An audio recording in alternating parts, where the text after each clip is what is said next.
안녕하세요. 모디너리입니다. 드디어 모빅 고액권 이벤트 최종 공지가 발표되었습니다. 정액권 이벤트 중 이미 소액권은 종료되었고 남은 고액권 이벤트 공지를 기다리던 분들께 매우 반가운 소식입니다.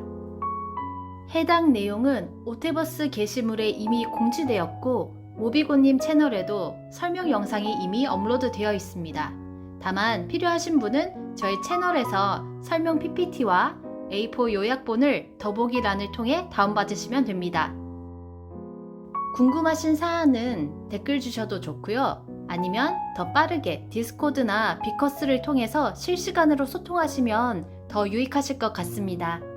이번 영상에서 안내드릴 내용은 고액권 이벤트, 그리고 모빅 콘솔, 즉 추가 에어드랍에 관련한 내용입니다. 그럼 하나씩 살펴보도록 할게요. 먼저 최종 발표된 고액권 이벤트 안내입니다. 고액권은 10모, 50모, 100모, 200모로 총 4가지 종류입니다. 아쉽게도 20모 고액권은 발행되지 않았습니다. 그 다음은 원화 가격인데요. 2024년 10월 모빅 가격 기준으로 소각량을 원화로 나타낸 금액입니다. 모빅 소각량은 10모는 0.1모, 50모는 0.2모, 100모는 0.3모, 200모는 0.4모의 소각량이 필요합니다. 예상외로 100모와 200모 지갑이 저렴하게 책정되었네요. 그 다음 모든 고액권의 이자, 즉 에어드랍 비율은 연 4%입니다. 지금 저는 편의를 위해서 이자라는 단어를 쓰고 있습니다. 그러나 사실 통용되는 이자의 개념과는 확연히 다릅니다. 보통 이자는 나의 자산을 다른 기관이나 은행에 맡겨놓는 개념이지만 고액권과 모빅 콘솔은 누구에게도 맡기지 않고 내 자산을 스스로 관리한다는 점에서 차이가 있기 때문이죠. 그래서 에어드랍이라는 단어를 사용하지만 저는 편의상 혼용해서 쓰도록 하겠습니다.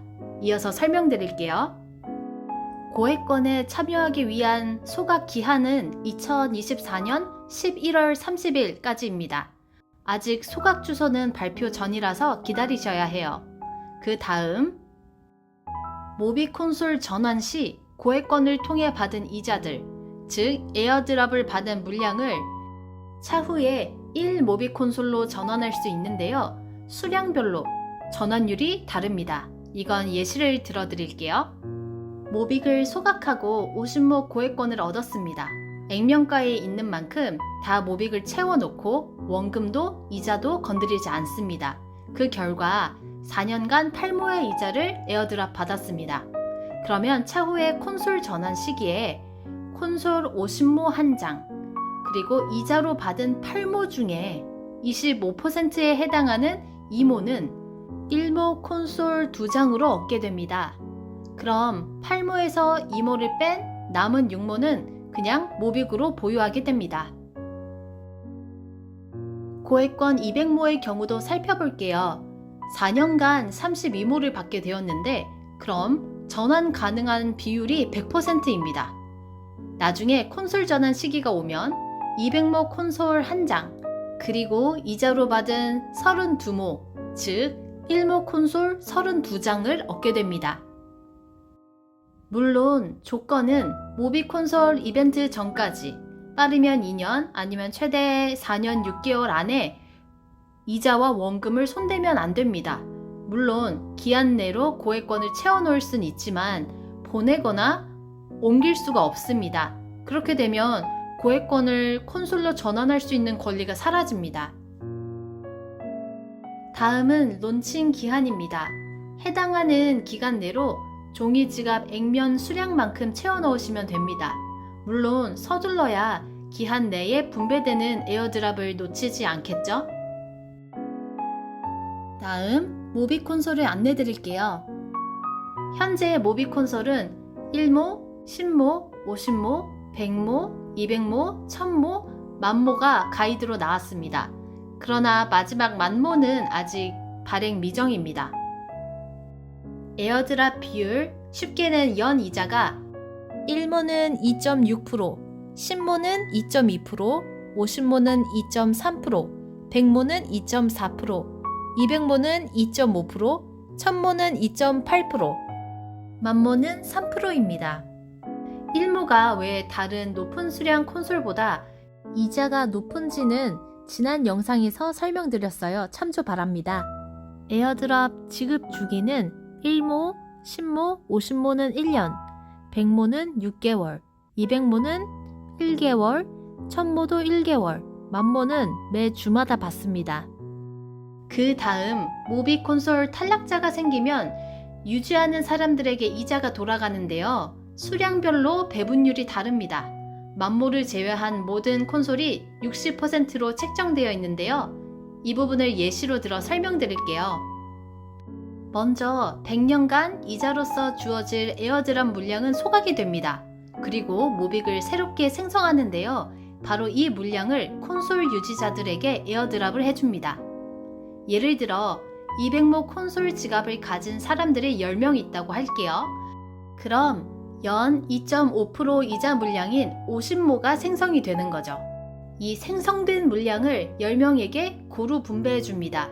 물론 지급 주기에 따라서요. 1년 뒤 10명 중 6명은 콘솔을 유지했고 4명의 탈락자가 발생했습니다.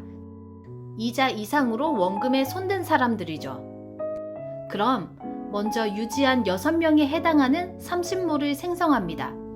그리고 탈락한 4명에 해당하는 이자 물량을 다 생성하지 않고요. 60%만 생성하여 유지한 사람들에게 분배됩니다. 나머지 40%는 생성하지 않아요. 총 42모가 유지한 6명에게 분배됩니다. 물론 지급 주기에 따라서요. 그럼 개인의 입장에서는 1년에 5모를 받았었는데 이제는 7모를 받게 됩니다. 연 이자율이 2.5%에서 3.5%로 상승하게 되는 거죠. 그럼 이렇게 생각할 수가 있어요. 탈락자가 나오니까 이자율이 확 높아지네? 그럼 탈락자가 나올 확률이 높은 지갑이 뭐가 있을까? 이런 고민은 하지 않으셔도 됩니다. 모비 콘솔은 확정되지 않았기에 더 높은 콘솔 수량이 나올 수도 있고 배분율 조정도 현재는 가능하기 때문이죠. 계산하실 생각보다는 각자의 상황에 맞게 최선을 다하시길 바랍니다. 그리고 탈락자의 이자 배분은 같은 수량의 콘솔 지갑으로 분배됩니다. 예를 들어 10모 콘솔 탈락자들의 물량이 10모 콘솔 유지자들에게 가는 거죠. 총 정리입니다. 이번 영상은 그렇게 분량이 길진 않았어요. 설명이 있는 PPT 버전과 A4 요약 버전은 더보기를 참조하시면 됩니다. 구글 링크로 다운받으실 수 있어요. 오늘도 영상을 시청해주셔서 정말 감사합니다.